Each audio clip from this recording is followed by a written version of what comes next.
নমস্কার বন্ধুরা, আবার একটা নতুন রেসিপিতে আপনাদের সবাইকে ওয়েলকাম করছি। তা আজকে আমার রেসিপিটা চা দিয়ে খাওয়ার মতন একটা রেসিপি। তো আপনারা বাড়িতে একবার হলেও বানিয়ে খেয়ে দেখতে পারেন। রেসিপিটা খেতে যে এত সুন্দর হয়েছিল, বানিয়ে না খেলে বুঝতেই পারবেন না। তা চলো দেরি না করে রেসিপি শুরু করি। তো এখানে আমি এক বাটি ময়দা নিয়ে নিয়েছি, দিয়ে দেবো স্বাদ মতো লবণ, আর দিয়েছি চিনি। চিনিটা দিলে কী হবে যে রেসিপিটা খেতে মিষ্টি মিষ্টি লাগবে, খেতে ভালো লাগবে।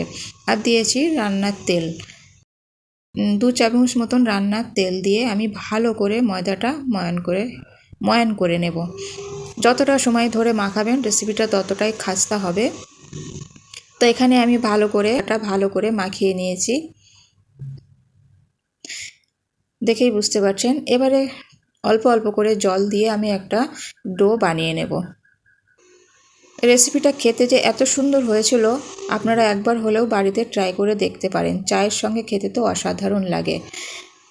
তো করে মাখা হয়ে গেছে, আমি আবারও একটু ভালো করে মাখিয়ে নিচ্ছি। এবারে যেটা করব, ডোটা আমি এবারে একটা প্লাস্টিকের ভিতরে ভরে আমি রেস্টে রেখে দেব। তারপরে আমি একটা পুর বানিয়ে নেব। দিয়ে দিচ্ছি কিছুটা পরিমাণ তেল দিয়ে দেব 1 চামচ জিরা, তারপরে দিয়ে দেব পেঁয়াজ, আদা, রসুন, কাঁচা লঙ্কা দিয়ে আমি ভালো করে ভেজে নেব। নিতে হবে, একটু লাল লাল করে আমি ভেজে নেব। দিয়ে দেব স্বাদ মতো লবণ, আর দিয়ে দেবো অল্প একটু হলুদ, দিয়ে আবারও ভালো করে আমি ভেজে নেব। তো রেসিপিটা আপনারা এখানে সবজি দিয়েও বানাতে পারেন, আমি এখানে আলু দিয়ে বানাবো। তো এখানে আমি আগের থেকে আলু সিদ্ধ করে রেখেছিলাম, আলু সিদ্ধটা দিয়ে ভালো করে আমি রান্না করে নেব।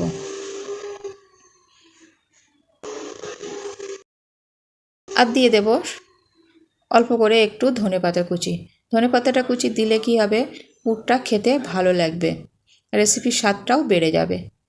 তো পুরটা আমার পুরোপুরি রেডি হয়ে গেছে, এবারে নামিয়ে নেব।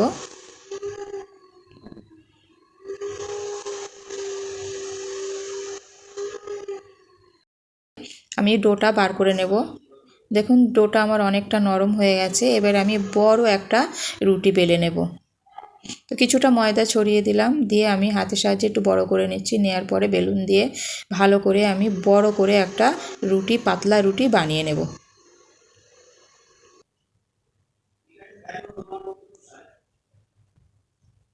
তো রুটিটা আমি ভালো করে বড় করে টেনে টেনে বড় করে আমি নিয়েছি, দিয়ে বেলুন দিয়ে আবারও একটু বেলে নিচ্ছি। আপনারা এইভাবে করবেন, দেখবেন সময়টা অনেক কম লাগে আর তাড়াতাড়ি হয়ে যাও। এবারে রুটির 4 সাইড আমি ভালো করে কেটে নেব।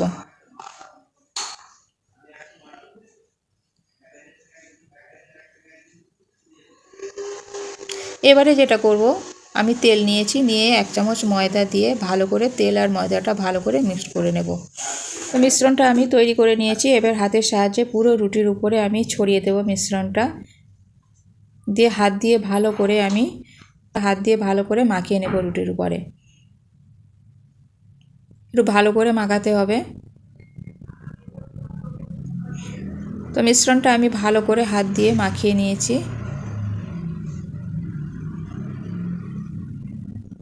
এবারে যেটা করব, রুটিটা আমি টাইট করে একটা রোল বানিয়ে নেব।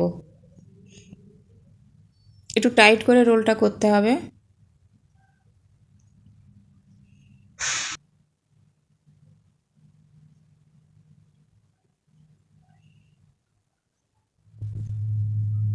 তো রোলটা আমি বানিয়ে নিয়েছি। এবার একটু ময়দা ছড়িয়ে দিয়ে আমি আবারও ভালো করে একটু রোলটা করে নেব। তারপরে রোলটা আমি ছুরির সাহায্যে পিস পিস করে একটু কেটে নেব। দেখুন কতটা লেয়ার হয়েছে, দেখেই বুঝতে পারছেন।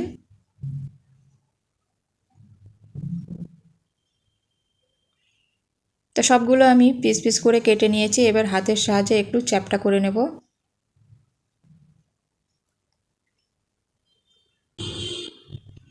এবারে যেটা করব, একটা বেলুন দিয়ে একটু হালকা করে আমি রুটির মতন একটু বেলে নেব। এটা হালকা হাতেই বেলতে হবে। বেশি জোরে বেলা যাবে না, চেপে বেলা যাবে না। দেখুন কতটা সুন্দর হয়েছে। এবারে উল্টো পিঠে আমি যে আলুর পুরটা করে রেখেছিলাম সেটা আমি দিয়ে দেব। দিয়ে এবারে আমি দুই সাইড দিয়ে মুড়ে একটা সিঙ্গারা শেপ করে নেব। তো বন্ধুরা, এইভাবে একবার হলেও বাড়িতে ট্রাই করে দেখবেন, খেতে কিন্তু খুব সুন্দর লাগে আর সময়ও কম লাগে, সময় কমের ভিতরে এটা হয়ে যায়। আবার একটা করে আপনাদেরকে দেখিয়ে দিচ্ছি, দেখুন।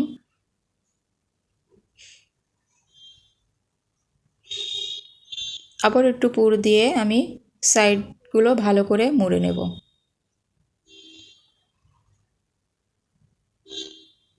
একটু ভালো করে সাইডগুলো মোড়াবেন, নয়তো ভাজার সময় সাইডগুলো খুলে যেতে পারে।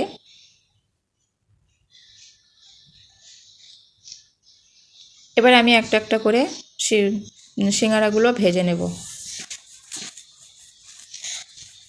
হালকা আঁচে এটা ভেজে নিতে হবে। বেশি তাড়াহুড়ো করে যদি ভাজা হয় তাহলে ভিতরে কাঁচা থেকে যেতে পারে, খেতে ভালো লাগবে না। আর হালকা আঁচে ভাজলে, একটু সময় নিয়ে ভাজলে এটা খাস্তা মুচমুচে হবে, খেতেও কিন্তু দারুণ লাগবে। তো এভাবে চায়ের সঙ্গে আপনারা অবশ্যই একবার ট্রাই করে দেখবেন, রেসিপিটা খেতে খুবই সুন্দর লাগে। আর একটা রিকোয়েস্ট আপনাদের কাছে, যদি আমার রেসিপিটা দেখে একটুও ভালো লাগে তো ভিডিওতে একটা লাইক করে দেবেন আর চ্যানেলটাকে সাবস্ক্রাইব করে আমার পাশে থাকবেন। তো এবারে আমি সমস্ত নাস্তাগুলো লাল লাল করে ভেজে তুলে নেব। দেখুন কালারটা কত সুন্দর এসেছে, কত সুন্দর হয়েছে কালারটা। তো সমস্ত নাস্তাগুলো আমার ভাজা হয়ে গেছে দেখুন। এবার আমি একটা একটা করে উঠিয়ে নেব। দেখুন কতটা সুন্দর হয়েছে দেখতে।